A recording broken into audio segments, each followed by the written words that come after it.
This is pretty interesting.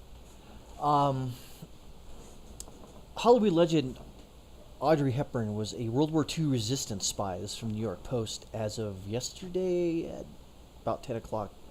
Um, this is kind of interesting because in the United States, when it comes to World War II, there's not much talk about the resistance to Nazi occupation. There is and there isn't. You just have to kind of know where to look. Um, Especially Dutch resistance, put it that way. Of course, there has to. If you just kind of sit back and kind of look like one over the world, you have to realize that there was some sort of resistance. Not everyone just said, "Well, they're in charge now." It just doesn't. Not it doesn't work that way. Um, I'll continue on my more thoughts about that. I'll just read this article real quick. It says, Audrey Hepburn is a very famous actress. Um, she was extremely private as far as her private life concerning. Even when I was growing up, I heard very little of her, other than some movies that would pop up on one of the two or three channels I would get, and that wouldn't where I grew up. That would very happen not happen very often. Um, she dropped hints about her work as a Dutch resistance World War II, and now a new book puts the whole story together, providing it in depth. It says author Robert Matzen, Dutch girl Audrey Hepburn, World War II, combed secret files, talked to Hepburn's family, and tracked down diaries to uncover new information. Biggest surprise work was Dutch resistance against an occupation. She seemed an unlikely hero. For starters, she was 10 when the war broke out. For another, her parents were infamously pro-fascist. Though the realities of Nazi occupation would ultimately change her mother's mind. A lot of that, there was a lot of that going on in all of Europe, to be honest. Hepburn was born in Belgium, upper class family. Worked as a finance. Mother was a Baroness Ella von Hemstra, as a Dutch noblewoman. In 35, her father walked out on the family and moved to London. The abandonment her. So she spent the few years at a posh private school in Dover. With the war brewing, her mother thought it would be best for her daughter to relocate to Holland. Oh, wrong idea. Hepburn left. Wait. Hepburn. But with war brewing, her mother thought it best for her and her daughter to relocate to Holland. Okay, that's read that right. What? Hepburn left England for Netherlands in 1939. Oh, damn. Despite her noble title, the family was not wealthy. The family's grand ancestor home where Hepburn's grandfather lived was rented.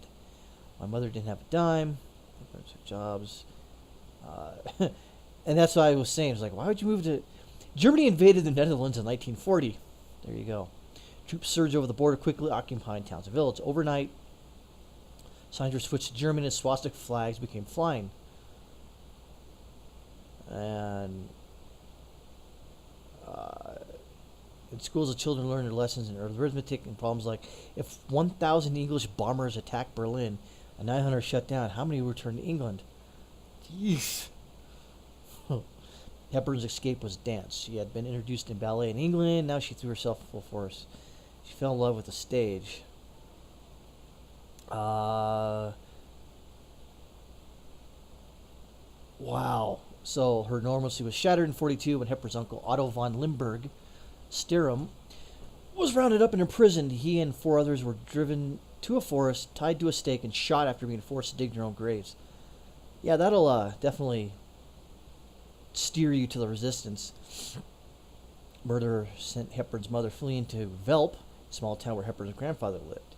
The tragedy also completed Hepburn's mother's conversion away from Nazism, and she now actively pursued ways to help the resistance. Cruelty is war. She witnessed a train. Oh, man. When she talked about what she saw, it says in 44, she began volunteering for Dr. Hendrik Wisterhoeft, a handsome 39-year-old physician and a former Olympian. It was where her ties to the underground resistance were formed. It was Wisterhoeft was a anti-German leader. The hospital where he worked was center of the resistance in the area. Doctors helping to forge identity. Guards were posted outside to let us know when Germans approached. Wow. So yeah. Yeah, she was, for all intents and purposes, she was a war hero. Give her that, 100%. Hepburn's family, this is pretty, went so far as to harbor an English pilot shot down over the Netherlands, hiding him in the house like Anne Frank. His presence brought the war home to Audrey in a way a 15-year-old could never have expected. According to Hepburn's son, Luca Dotti, was her favorite story to tell about the war. It says it never came to that. It says, I don't know about German law that if you were caught hiding an enemy, the whole family could be taken away. It never came to that. It was unclear how long the pilot stayed or what became of him, but he was never discovered by the Germans. Wow, the officers talk without power and heat and water in the winters in 44 and 45. And for months without bread. Wow. We'll blurt out some words in English, and the troops erupted. See, her town was finally liberated by Allied troops in spring 45. Hepburn and her family rushed from hiding into their house to discover soldiers pointing guns at them. Hepburn blurted out in some words in English, and the troops erupted in cheers. One thought, not only have we liberated a town, we liberated an English girl. That's funny. After the war, she continued to dance. So, that's the...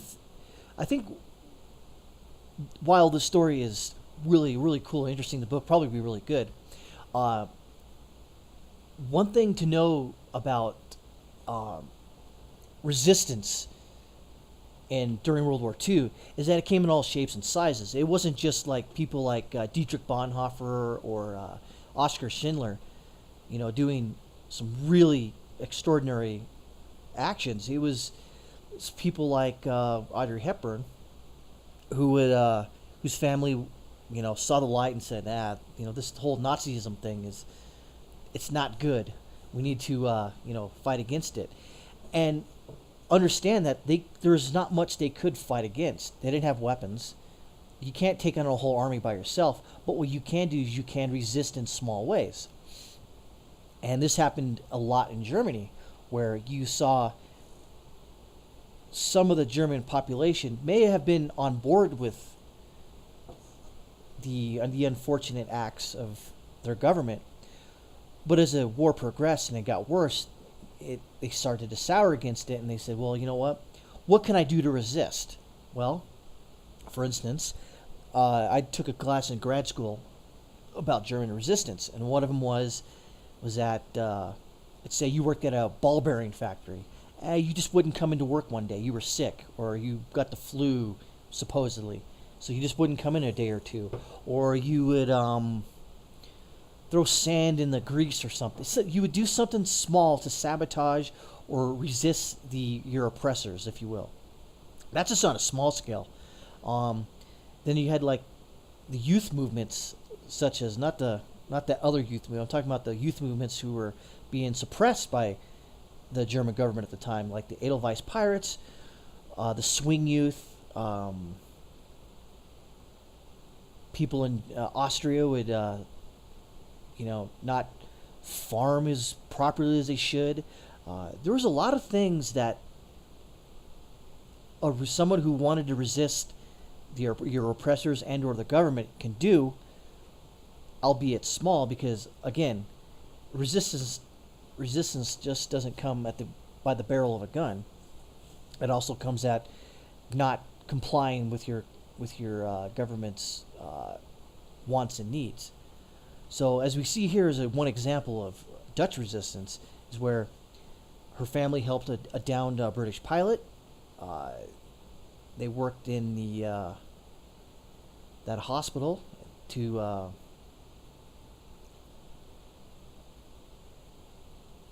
basically to help forge identity documents and assist those in hiding. That is the definition of resistance. I don't have this book on me somewhere. I did have it. I think it's in storage somewhere. But it was can't remember his name. His last name was Hoffman, and it was about German resistance during World War II. And it was an extremely well written book. And there's a lot of diaries out there, lot of literature out there about people who became disillusioned or during the process, or actually had wanted nothing to do with it, because the government at the time in Germany,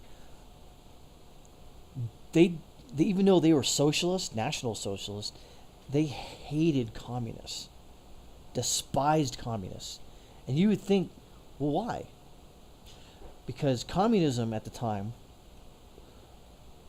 had a global theme to it, meaning that communism was thought to, if it was done just right, it could take over the world. Well, Germany's brand of National Socialism was only on a small national scale country, maybe in a region such as Europe. And there was communists, if you will, in Germany, and there was conservatives on the right side, and there was people in the center. There was people who had probably Jewish relatives, if you will. They wanted nothing to do with this government. But they couldn't. At the time, you couldn't fight against them. It was almost impossible. So the only thing you could do was resist them. And by resisting, like I said, comes in all shapes and sizes. And hats off to Miss Hepburn here for her Dutch resistance during World War II. I never heard of this story. I might have to check out this book, but I don't know. Sometimes history surprises you.